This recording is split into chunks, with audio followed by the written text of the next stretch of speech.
Well, welcome back. It is now week 4. I know what you see on screen says week 3, but that's because you're watching what I'm recording right now, and that was week 3. This video itself will be there, and it'll say week 4. So, if you are new to this, we have an overview video at the top of our Schoology folder every week. Inside our weekly folders, we also have the video you're watching right now. And when I show you this, if we go back to previous weeks, if I look at week 3, you'll see that we have the week 3 video. Also, you'll see all the different tasks we did during the week. So just a reminder, if you are lost or not quite sure, look in the gradebook for Schoology. You will see that the material here is the stuff we covered for the week. And so I know it seems like a lot of stuff, but some of these things were pretty quick. There's a lot of different things we're trying to do each week. And again, we keep moving along, but all the steps are inside each weekly folder. So speaking of that, let's look at week 4. We are going to talk about the professional quotient rubric. This looks like this. And I'm going to zoom in here a little bit. We are using this all year to focus on how to be a good team member, how to do all the different things that we would recommend people do to be at this level of work in the world of work. And that's what this class is about. Professionalism, world of work, obviously the core content, whether it's film, game design, or music and audio production. But we are mostly focusing on how to do workflow, how to communicate, collaborate, etc., to be prepared for the world of work. On that note, we're going to clarify our getting things done systems. That again is your, we call GTD. How do you get stuff out of your head and into a trusted system, your notebook, your phone, whether it's Google Calendar, Google Keep, or some other kind of checklist system to keep track of all the work you need to do every week. It is important that you do this for yourself because when we're in this class and we're in production teams, we need to be able to rely on you. And if you don't have a way to keep track of things, you're not going to be reliable. And so that is something we're going to talk about all year long. And so just remember that you need to have one established. And if it's not working well, you're probably overwhelmed, stressed out, and you're missing deadlines or whatever. If it's working well, you're getting things accomplished and you can manage it. So that's the trick. If you're stressed out getting things done, that's not okay. We don't want you to be stressed out. If you're managing things and you're getting things done and it seems to be kind of an even keel, great. And my final comment about it is think about being on duty and off duty. When you're working on schoolwork, you're on duty, you're focused, your phone or other distractions are not bugging you. You're getting one thing done after another, step by step by step. That's how the brain works. Then you're off duty, you be a kid. You do things and enjoy yourself.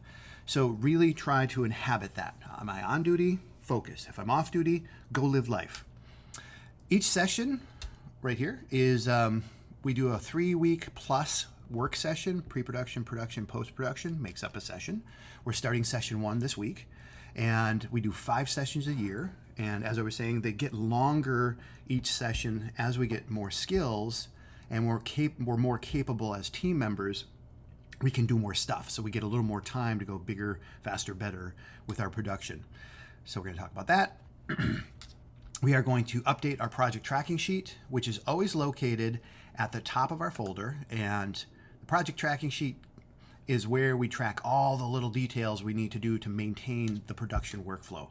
A lot of moving parts, and so we just track that every session and every day sometimes, depending on what we're working on. We also maintain a portfolio, and we're going to establish that this week and start adding in evidence of the work we're doing, the research, who's done our job really well, what do we learn from that, how's that help us set a goal, expectation, and then in our pre-production, we're going to go through the steps of planning and organizing to get ready to make our project. Another thing that's important to point out here, role teams versus production team. So a production team will be made up of roughly 5 people, all taking on a different role to get the project made. Role teams are people who all have the same job on their various teams. So how we structure this is in the beginning of pre-production, you sit down with your role team. So if you're an editor for film, all the editors are going to sit down together. Same with cinematographers. If you are a level designer in game design, you'll sit with the level designers. So you kind of get the idea.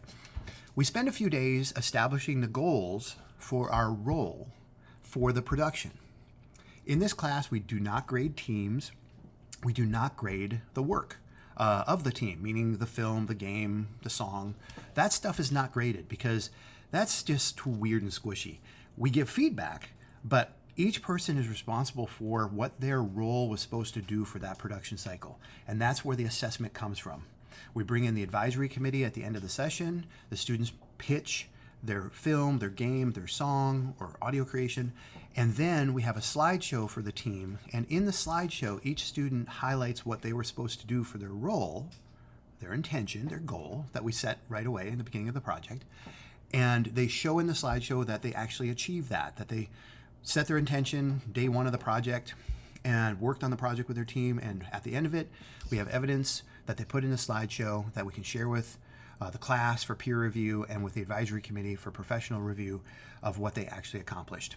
So it's a pretty simple process. Set a goal as a role person, get together in a team and make something. At the end of the workflow, where's the evidence that you actually did your job? And we keep it simple. There's only a few things that students are responsible for each session to have in the production. It's not this massive list of things. But as they get more adept and as the sessions move on, the students become more adept and they do add on more things. So the stuff we did the previous session is a requirement for the next session as a baseline. And then we add on a few more things and we keep doing that so that by the last session of the year, the 5th session, which is actually 2 months long, the kids are pretty capable and the work we do is pretty awesome. So that's kind of an over explanation because again, parents might be watching this or if students are not quite sure, this is the beginning of our first production cycle, so this is kind of a big deal. So this video is a little longer than normal, but that is our introduction for the week. And the other stuff that's in the folder here, we have Skills USA. That's our professional club. We do competitions for Skills USA. Students can join this. It's optional, and we have a leadership group, and we meet during COOG time, during club times, and we work on the competitions for film, audio production, and game design. And students can join that and come in and work on their work. And lastly, we have flowcharts. This is basically how our workflow works in a flowchart form, which is very visual, which I think is really exciting. If you looked at the syllabus, you would have noticed that we have the flowchart in that as well on how our workflow works for each production cycle. All right, it's a long video. Welcome to week 4, or for some of you, welcome to our class and how we operate. Thanks for watching.